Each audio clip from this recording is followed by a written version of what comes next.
The Project Gutenberg ebook of the Bunnikins-Bunnies and the Moon King. This ebook is for the use of anyone anywhere in the United States and most other parts of the world at no cost and with almost no restrictions whatsoever. You may copy it, give it away or reuse it under the terms of the Project Gutenberg license included with this ebook or online at www.gutenberg.org. If you are not located in the United States, you will have to check the laws of the country where you are located before using this ebook. Title: The Bunnikins-Bunnies and the Moon King. Author: Edith B. Davidson. Illustrator: Clara E. Atwood. Release date: February 13, 2024. Ebook number 72950. Language: English. Original publication: Boston, Little, Brown and Company, 1912. Credits: Bob Taylor, Aaron Adrignola, and the online distributed proofreading team at https://www.pgdp.net. This book was produced from images made available by the Hathitrust Digital Library. Start of the Project Gutenberg ebook. The Bunnikins-Bunnies and the Moon King. The Bunnikins-Bunnies and the Moon King. The Bunnikins-Bunnies and the Moon King by Edith B. Davidson, author of Nibbles Popplety Poppet, The Bunnikins-Bunnies in Camp, etc. With illustrations by Clara E. Atwood. Boston, Little, Brown and Company, 1912. Copyright, 1912, by Little, Brown and Company. All rights reserved. Published, September, 1912. To dear Barbara, with the compliments of her friend M.R. Bunnikins-Bunny. A change of air. Chapter I. One day Mr. Bunnikins-Bunny came home feeling very much out of sorts. He had a headache, a toothache, and the shivery shivers all over. Mrs. Bunny gave him some cayenne pepper tea, and then put him to bed well wrapped up in blankets, and with a hot water bottle to keep his toes warm. Very funny he looked with his long ears sticking out of his blue and white nightcap. In the afternoon, his friend, Mr. Gray Squirrel, dropped in to see him, and said at once, "What you need is a change of air, and I know just the thing for you to do. Come for a trip to the moon with me in my new airship. You'll have plenty of fresh air, and not too much heat, unless we happen to fall into the Sunday." "Oh, no, no," cried poor Mrs. Bunnikins-Bunny, almost in tears. "I simply cannot let Mr. Bunnikins go sailing in the air. He would surely fall out of the ship, or get lost in the clouds, and I should never see him any more." But Mr. Bunnikins liked the idea, and at once set his heart on going. He talked so much about it, that at last Mrs. Bunny consented, if she and the children might go too, so that they could all fall out of the airship together. As Mr. Gray Squirrel had told them that the journey would be very cold, Mr. Bunnikins-Bunny had a great time buying ulsters and overshoes, caps and mittens. Most of his lovely hats he decided to leave at home, as he was afraid they might be blown away. BBS flat hat. By the end of a week, they were all ready to start, Bobtail and Rosamund, Ruddy and Chippy having scarcely slept for nights from excitement. The airship was most comfortably arranged with nice little cabins in which to eat and sleep, and the sides were so high that no one could possibly fall over the edge. Mr. Gray Squirrel had hired Captain Hawk to steer the airship by day, and Admiral Owl to keep a careful lookout at night. The children were rather afraid of Captain Hawk with his bright eyes and sharp beak, but they all loved to talk to old Admiral Owl, although he was always very sleepy when the sun was shining. Above the clouds. Chapter 2. One fine morning away they flew, circling round and round, up and up, until the earth lay far below. Numbers of strange birds flew about them, and one big gray one, with long feathery ears and a huge beak, frightened little Rosamund dreadfully, by perching on the airship close beside her. Day after day, they sailed past beautiful stars and planets, until one morning they came to a very large cluster of star islands, which were thickly covered with herds of snow-white cows. "Those cows belong to the King of the Moon," said Captain Hawk, "and they give so much milk that the islands are called the Milky Way. We are not far from the moon now." That same day, towards evening, they came to a great round island entirely made of rocks and ice. "Let's not stop here," said Mr. Bunnikins-Bunny with a shiver. "It is so cold that I think the tip of my left ear is frozen."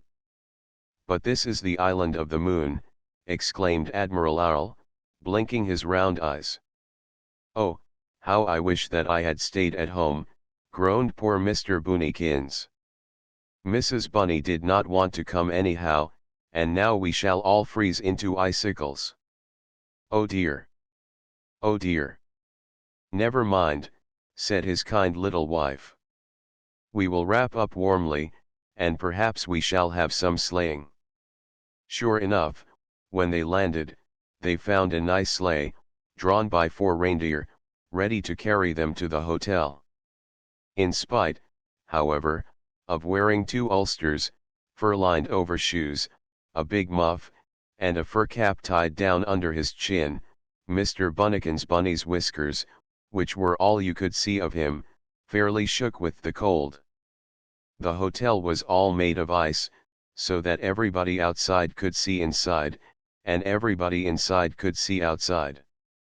It was well heated, and there were warm carpets on the floors, but Mr. Bunnikins would not be comforted. He sat in a big armchair close to the fire, with his toes drawn up under him, shivering and groaning. They had a very queer supper of dried potato pie, dried apple dumpling, and dried lettuce and carrot cake, for as nothing grows on the cold island of the moon, everything to eat has to be brought a long distance in airships, and it all dries up on the way. The Island of the Moon Chapter 3. As Mr. Bunnikins-Bunny was very anxious to see the Moon King and his beautiful palace, they all started out the next morning to visit him. At first they were told that they could not see the king, as he slept all day and was very busy all night, but finally they were invited to come to the palace that evening, at 8 o'clock. They spent the rest of the day sleighing and seeing the island. The houses were all made of ice, and there were no trees, no flowers, not even a blade of grass. The people were so huge that they terrified the children, and Rosamund kept tight hold of her father's paw. No bunnies or squirrels had ever been seen in the moon before, and the people admired them very much. One little giant girl cried tears as big as dollars, because she could not keep Rosamund for a plaything, and when she picked her up in her big hands to pet her, the poor little bunny was frightened almost to death. As soon as he had eaten his supper, Mr. Bunnikins-Bunny hurried off to dress for the Moon King's party. He tried one thing and then another, until poor Mrs. Bunnikins was quite tired out trying to help him, and thought he never would be ready in time. At last he decided to wear a beautiful blue velvet suit embroidered in gold, and a very fine green and white hat all trimmed with ostrich feathers. To keep himself warm, he had a velvet cape lined with fur, and, as a finishing touch, he wore a little gold sword. Mrs. Bunnikins advised him not to, as she was afraid it would be in his way, but Mr. Bunnikins-Bunny insisted that a sword was the proper thing to wear at court. Bobtail and Ruddy Squirrel had tied bright red bows on themselves wherever they could find a place, and Rosamund shouted with laughter whenever she looked at them. The Palace of the Moon King. Chapter 4. The palace was made entirely of blocks of ice most beautifully carved, the walls being lined with silk, so that nobody could look in. It was brilliantly lighted, and on each of the broad steps stood a giant soldier in scarlet and gold uniform. 2 big footmen led the Bunnikins-Bunnies and the gray squirrels through one grand room after another, until they came to a great silver door, on which one of the footmen knocked twice with a silver wand. As the door slowly opened, the Bunnikins-Bunnies and the gray squirrels were so dazzled by the flood of light, that for a moment they all covered their faces with their paws. Then they looked up and saw the most wonderful room. It was made of purest white ice, the floors being covered with great white rugs, and the walls with silvery silk. The furniture was of ivory inlaid with silver, and in every corner stood a tall silver vase full of moonflowers, which perfumed the air. At one end of the great room was a silver throne, on which was seated a gigantic figure clad in a misty white garment, from which the silvery moonbeams streamed out in every direction, so that the whole room was filled with a shimmering light. In front of the king was a great round window through which he was intently gazing. His head was quite bald, his cheeks were fat, he had a big mouth, and his eyes were very large and round. As he turned with a pleasant smile to greet the Bunnikins-Bunnies and the gray squirrels, they were very much astonished to recognize the man in the moon, whom they had so often seen, sitting high up in the sky. "Draw the cloud curtain," he said to one of the footmen, who at once pulled a heavy grey curtain across the great window. Then in a very gentle voice for such a huge being, he added, "Come forward, my little people, I am very glad to see you." The King of the Moon Chapter V. As they came forward, Mr. Gray Squirrel made a polite bow, and Mrs. Bunny and Mrs. Squirrel made nice little courtesies, but poor Mr. Bunnikins-Bunny, in the middle of a most elegant bow, got his legs so twisted up with his sword, that he turned a complete somersault right into the Moon King's lap. "Never mind," said the king, as he kindly helped him to his feet, "accidents will happen.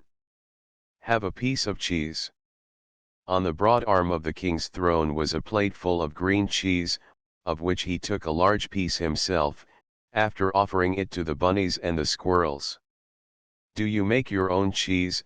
asked Mrs. Bunnikins-Bunny, as she tasted it. "It is made for me in the Milky Way," replied the Moon King. "No cows have been allowed in the moon, since a very rude one jumped right over my head many years ago." Just then there was a loud squeal of terror from the other end of the room. Bobtail had found the queer cheese so horrid, that he simply could not eat it. He had wandered off, hoping to find some dark corner in which to hide it, and had stumbled into a mousetrap, and been caught by the leg. "Dear! Dear!" said the king, as they all ran to help poor Bobtail. "I am so sorry, but you see mice like cheese almost as much as I do, and so I have to set traps everywhere. Now you shall have a peep from my lookout window," he continued, taking Bobtail by the paw. Far, far below they could see the great round earth looking like a little ball, but it made them all so dizzy, that they did not look very long. "Do you never get sleepy?" asked Mrs. Gray Squirrel. "Not very often," answered the Moon King.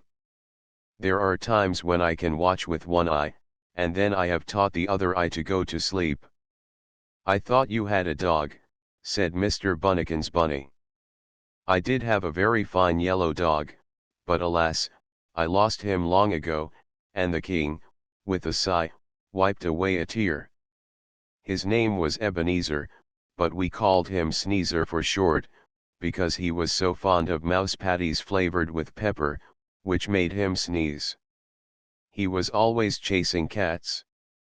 One day he heard one meow, and jumping on the ledge of my great window, he slipped and fell out, I don't know where.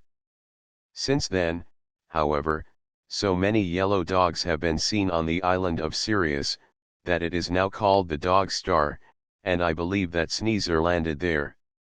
While the king had been talking, the children had crept behind the cloud curtain to try and see the Dog Star. Bobtail had leaned out so far that he lost his balance, and would have surely gone to join Sneezer, had not one of the king's footmen grabbed him by his short tail. As it was now late, the Bunnikins-Bunnies and the gray squirrels, after thanking the king for his kindness, said goodbye, and the cloud curtain being drawn back, the King of the Moon gazed down once more upon the sleeping earth. The Island of Mars Chapter 6. Early next morning, as soon as the sun had risen and the King of the Moon had gone to bed, the Bunnikins-Bunnies and the gray squirrels went on board the airship, and sailed off toward the island of Mars. The children begged Captain Hawk to stop at the Dog Star and see Sneezer, but neither Mr. Bunnikins nor Mr. Gray Squirrel was willing to, as they were both very much afraid of dogs. After several days of cloud fogs and contrary winds, they arrived at the great island of Mars. As they came near the shore, they were astonished to see two squatty little men walking about on their heads with their heels in the air. No sooner had Bobtail and Ruddy Squirrel landed, than they scampered off to look at the funny men.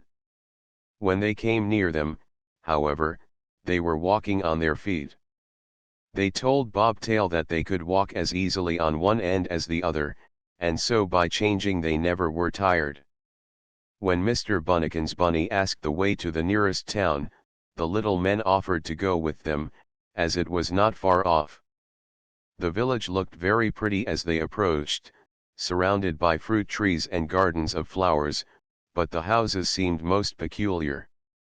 The doors were at the top of the houses, the chimneys smoked close to the ground, and the people went into their homes by an outside staircase. One of the little men told Mr. Gray Squirrel that all the houses in Mars were built that way, and he had never seen any other kind. When they arrived at the hotel, they were escorted to the front door by the landlord, who hopped up the outside staircase before them on his head. They went into a big hall at the top of the house, from which a broad staircase led downstairs to the upstairs rooms. The Upside Down House Chapter 7. When the Bunnikins-Bunnies and the Gray Squirrels saw their bedrooms, they did not know what to do. The chandeliers stood up from the floors, and in the corners were little stairways leading up to the ceilings on which all the furniture was nicely arranged. Mrs. Bunny wondered how she should ever keep the children from falling out of bed, while Mr. Bunnikins-Bunny sat down on a corner of the chandelier, and held his bewildered head between his front paws. "If we stay here long," said he, "I shall go crazy, and you will have to keep me in a cage." Meanwhile, the children were racing up and down the little stairways and trying the beds and chairs on the ceiling. It was quite easy for Ruddy and Chippy Gray Squirrel to hang on, but it was very difficult for Bobtail and Rosamund Bunny, and it ended by Bobtail suddenly falling right on top of his father, who thought that the furniture was coming down, and was scared out of his wits. Bobtail was well scolded, and after that he and Rosamund were forbidden to climb on the ceiling. The landlord was quite hurt that they did not like his fine rooms, but to please them, he at last promised to put some beds on his ceiling, which they called a floor. After a good dinner, they went out to walk, and everywhere they saw the most curious sights. All the houses and shops were built upside down, and many of the people walked that way. They were good-natured, fat little dwarfs, with big heads, long black hair, and small, bright eyes. They wore very gay clothes, red, blue, and yellow being their favorite colors, and Mr. Bunnikins's fine hat and beautiful clothes were immensely admired. In fact, the people crowded so closely about the Gray Squirrels and the Bunnikins-Bunnies and admired them so much, that at last Mr. Bunnikins became frightened, and hurried them all back to the hotel. Back to Earth. Chapter 8. In the middle of the night, Mr. Gray Squirrel woke up to find Mr. Bunnikins-Bunny in his blue and white nightcap, standing by his bedside, with a lighted candle in his paw. "What is the matter?" asked Mr. Gray Squirrel, sitting up in bed. "Oh dear me," groaned poor Mr. Bunnikins-Bunny, "I can't go to sleep, for every time that I do, I dream that the furniture is falling off the ceiling, or that I am walking on my head. Would you be willing to leave this awful place before breakfast?" "Yes, indeed," replied Mr. Gray Squirrel, "I am ready to go whenever you are. Besides," continued Mr. Bunnikins-Bunny, "I think that the people here are becoming much too fond of us, and if we stay any longer, they may not let us go away at all. I am sure that I don't wish to spend the rest of my life walking on my head in an upside-down house." They waked up Mrs. Bunny, Mrs. Gray Squirrel, and the children as soon as it was light, and creeping quietly up the big staircase, they stole out of the house. At each street corner, Mr. Bunnikins-Bunny had a fresh scare, but they met no one, and before the people were stirring in the village, they were safely on board the airship. "If you don't mind, I would rather not stop at any more islands," said Mr. Bunnikins. "In fact, I think I should like to go home." Mr. Gray Squirrel was quite willing, so down they went, circling round and round, lower and lower, until at the end of the second day they were close to the earth.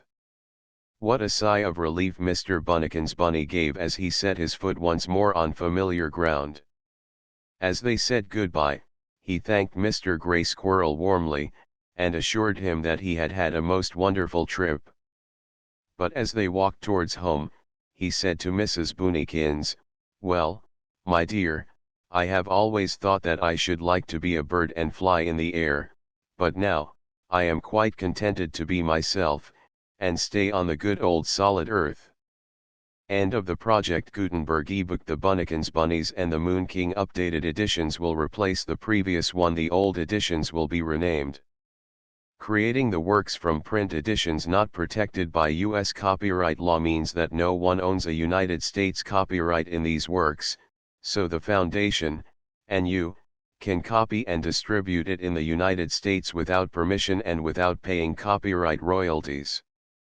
Special rules, set forth in the General Terms of Use part of this license, apply to copying and distributing Project Gutenberg trademark electronic works to protect the Project Gutenberg trademark concept and trademark. Project Gutenberg is a registered trademark, and may not be used if you charge for an ebook, except by following the terms of the trademark license, including paying royalties for use of the Project Gutenberg trademark. If you do not charge anything for copies of this ebook, complying with the trademark license is very easy. You may use this ebook for nearly any purpose, such as creation of derivative works, reports, performances, and research. Project Gutenberg ebooks may be modified and printed and given away. You may do practically anything in the United States with ebooks not protected by U.S. copyright law. Redistribution is subject to the trademark license, especially commercial redistribution.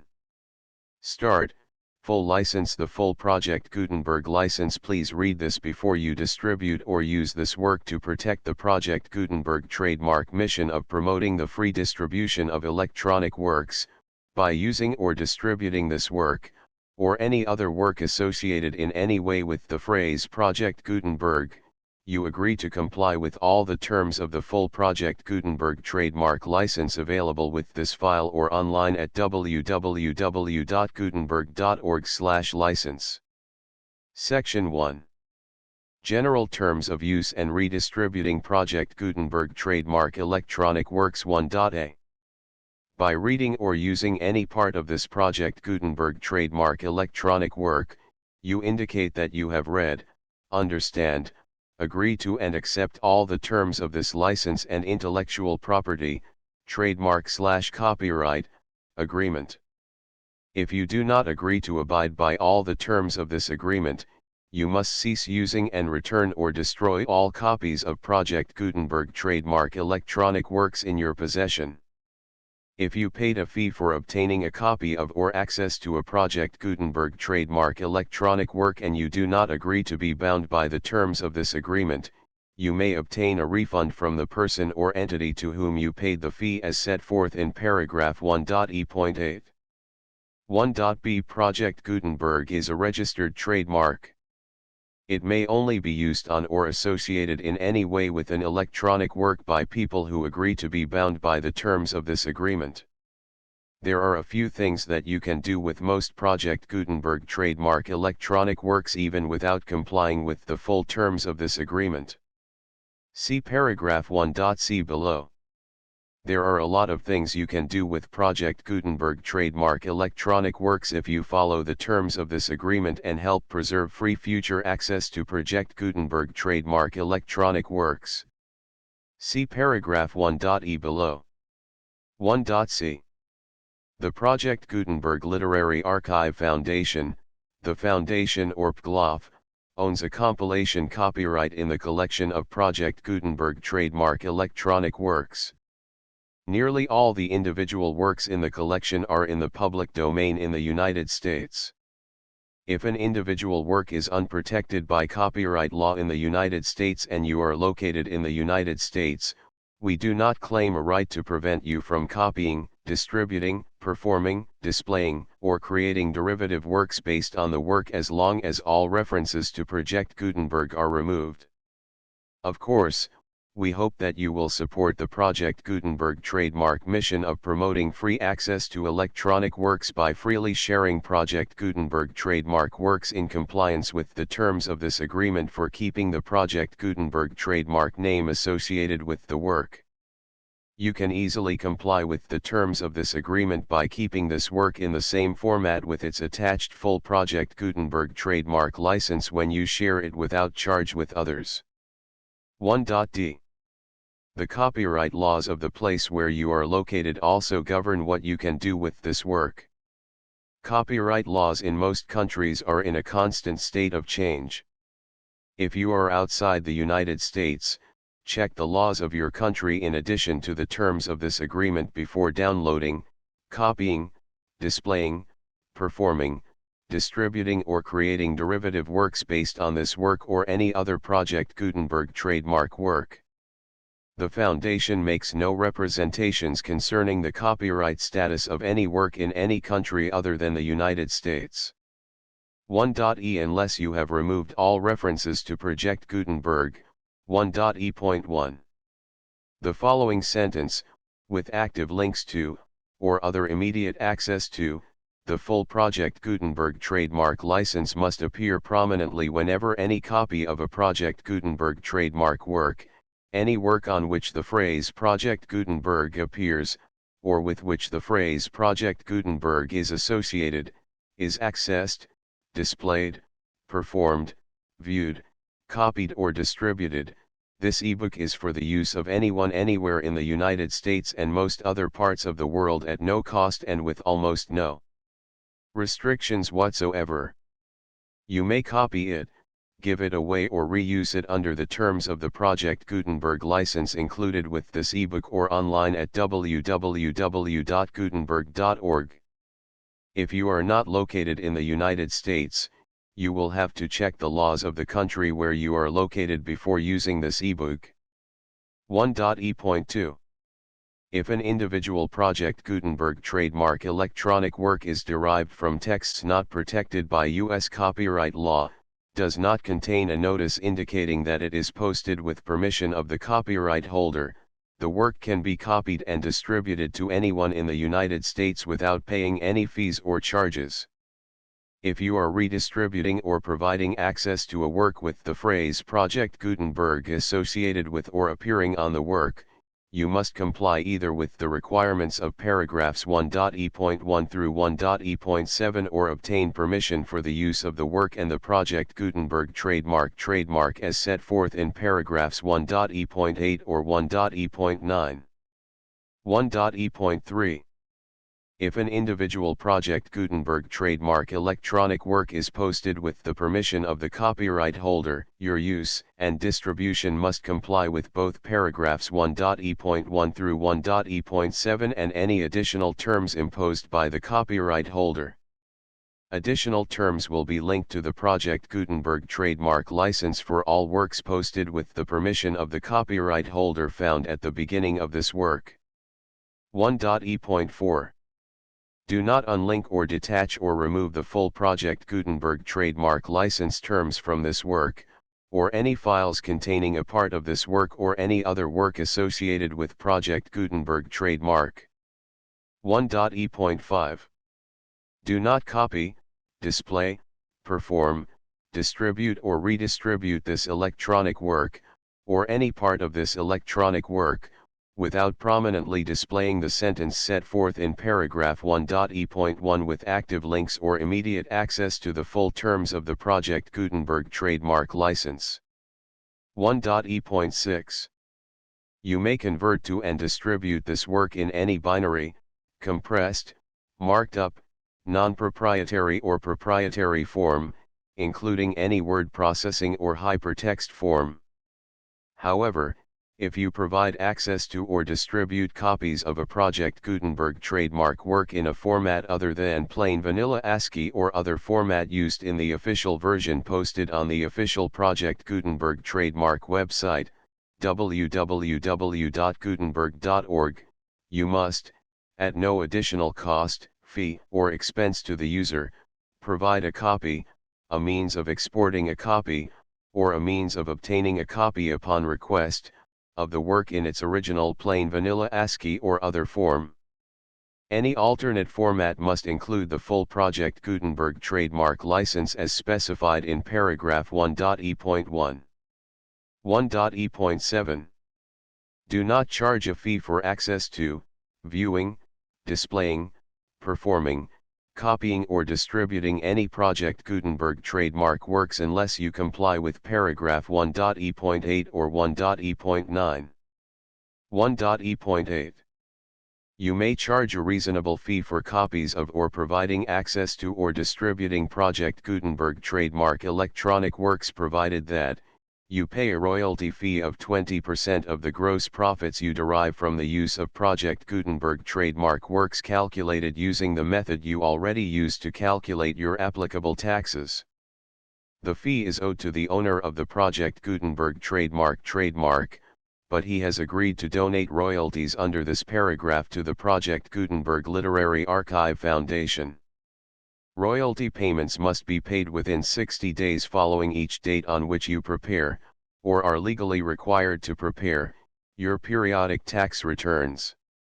Royalty payments should be clearly marked as such and sent to the Project Gutenberg Literary Archive Foundation at the address specified in Section 4, Information about donations to the Project Gutenberg Literary Archive Foundation. You provide a full refund of any money paid by a user who notifies you in writing, or by email, within 30 days of receipt that he does not agree to the terms of the full Project Gutenberg trademark license.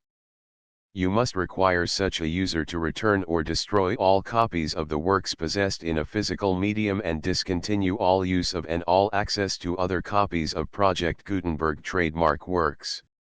You provide, in accordance with paragraph 1.f.3, a full refund of any money paid for a work or a replacement copy, if a defect in the electronic work is discovered and reported to you within 90 days of receipt of the work.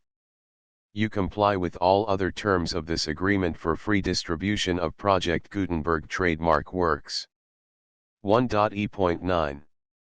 If you wish to charge a fee or distribute a Project Gutenberg trademark electronic work or group of works on different terms than are set forth in this agreement, you must obtain permission in writing from the Project Gutenberg Literary Archive Foundation, the manager of the Project Gutenberg trademark. Contact the Foundation as set forth in Section 3 below. 1.f.1.f.1. Project Gutenberg volunteers and employees expend considerable effort to identify, do copyright research on, transcribe and proofread works not protected by U.S. copyright law in creating the Project Gutenberg trademark collection. Despite these efforts, Project Gutenberg trademark electronic works, and the medium on which they may be stored, may contain defects, such as, but not limited to, incomplete, inaccurate or corrupt data, transcription errors, a copyright or other intellectual property infringement, a defective or damaged disk or other medium, a computer virus, or computer codes that damage or cannot be read by your equipment. 1.f.2. Limited warranty, disclaimer of damages, except for the right of replacement or refund described in paragraph 1.f.3, the Project Gutenberg Literary Archive Foundation, the owner of the Project Gutenberg trademark, and any other party distributing a Project Gutenberg trademark electronic work under this agreement, disclaim all liability to you for damages, costs, and expenses, including legal fees. You agree that you have no remedies for negligence, strict liability, breach of warranty or breach of contract except those provided in paragraph 1.f.3. You agree that the foundation, the trademark owner, and any distributor under this agreement will not be liable to you for actual, direct, indirect, consequential, punitive, or incidental damages even if you give notice of the possibility of such damage. 1.f.3. Limited right of replacement or refund. If you discover a defect in this electronic work within 90 days of receiving it, you can receive a refund of the money, if any, you paid for it by sending a written explanation to the person you received the work from. If you received the work on a physical medium, you must return the medium with your written explanation. The person or entity that provided you with the defective work may elect to provide a replacement copy in lieu of a refund. If you received the work electronically, the person or entity providing it to you may choose to give you a second opportunity to receive the work electronically in lieu of a refund. If the second copy is also defective, you may demand a refund in writing without further opportunities to fix the problem. 1.f.4. Except for the limited right of replacement or refund set forth in paragraph 1.f.3, this work is provided to you as is, with no other warranties of any kind, express or implied, including but not limited to warranties of merchantability or fitness for any purpose. 1.f.5. Some states do not allow disclaimers of certain implied warranties or the exclusion or limitation of certain types of damages. If any disclaimer or limitation set forth in this agreement violates the law of the state applicable to this agreement, the agreement shall be interpreted to make the maximum disclaimer or limitation permitted by the applicable state law. The invalidity or unenforceability of any provision of this agreement shall not void the remaining provisions. 1.f.6. Indemnity. You agree to indemnify and hold the foundation, the trademark owner, any agent or employee of the foundation, anyone providing copies of Project Gutenberg trademark electronic works in accordance with this agreement, and any volunteers associated with the production, promotion, and distribution of Project Gutenberg trademark electronic works, harmless from all liability, costs, and expenses, including legal fees, that arise directly or indirectly from any of the following which you do or cause to occur. A. Distribution of this or any Project Gutenberg trademark work. B. Alteration, modification, or additions or deletions to any Project Gutenberg trademark work, and C. Any defect you cause. Section 2. Information about the mission of Project Gutenberg trademark. Project Gutenberg trademark is synonymous with the free distribution of electronic works in formats readable by the widest variety of computers including obsolete, old, middle-aged, and new computers. It exists because of the efforts of hundreds of volunteers and donations from people in all walks of life. Volunteers and financial support to provide volunteers with the assistance they need are critical to reaching Project Gutenberg trademark's goals and ensuring that the Project Gutenberg trademark collection will remain freely available for generations to come. In 2001, the Project Gutenberg Literary Archive Foundation was created to provide a secure and permanent future for Project Gutenberg trademark and future generations. To learn more about the Project Gutenberg Literary Archive Foundation and how your efforts and donations can help, see sections 3 and 4 and the Foundation information page at www.gutenberg.org. Section 3. Information about the Project Gutenberg Literary Archive Foundation. The Project Gutenberg Literary Archive Foundation is a non-profit 501(c)(3) educational corporation organized under the laws of the state of Mississippi and granted tax-exempt status by the Internal Revenue Service. The Foundation's IN or federal tax identification number is 64-6221541. Contributions to the Project Gutenberg Literary Archive Foundation are tax-deductible to the full extent permitted by U.S. federal laws and your state's laws. The Foundation's business office is located at 809 North 1500 West, Salt Lake City, Utah 841-16801-596-1887. Email contact links and up-to-date contact information can be found at the Foundation's website and official page at www.gutenberg.org/contact section 4. Information about donations to the Project Gutenberg Literary Archive Foundation. Project Gutenberg trademark depends upon and cannot survive without widespread public support and donations to carry out its mission of increasing the number of public domain and licensed works that can be freely distributed in machine-readable form accessible by the widest array of equipment including outdated equipment. Many small donations, $1 to $5,000, are particularly important to maintaining tax-exempt status with the IRS. The Foundation is committed to complying with the laws regulating charities and charitable donations in all 50 states of the United States. Compliance requirements are not uniform and it takes a considerable effort, much paperwork, and many fees to meet and keep up with these requirements. We do not solicit donations in locations where we have not received written confirmation of compliance. To send donations or determine the status of compliance for any particular state, visit www.gutenberg.org/donate. While we cannot and do not solicit contributions from states where we have not met the solicitation requirements, we know of no prohibition against accepting unsolicited donations from donors in such states who approach us with offers to donate.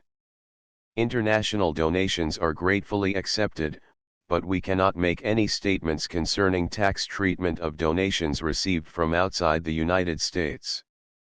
U.S. laws alone swamp our small staff. Please check the Project Gutenberg web pages for current donation methods and addresses.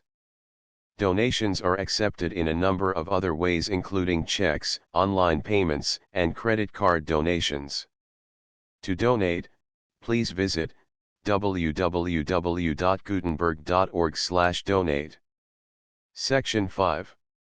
General information about Project Gutenberg trademark electronic works. Professor Michael S. Hart was the originator of the Project Gutenberg trademark concept of a library of electronic works that could be freely shared with anyone.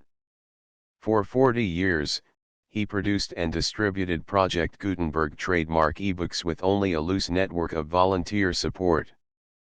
Project Gutenberg trademark ebooks are often created from several printed editions, all of which are confirmed as not protected by copyright in the U.S. unless a copyright notice is included. Thus, we do not necessarily keep ebooks in compliance with any particular paper edition. Most people start at our website, which has the main PG search facility, www.gutenberg.org. This website includes information about Project Gutenberg trademark, including how to make donations to the Project Gutenberg Literary Archive Foundation, how to help produce our new ebooks, and how to subscribe to our email newsletter to hear about new ebooks.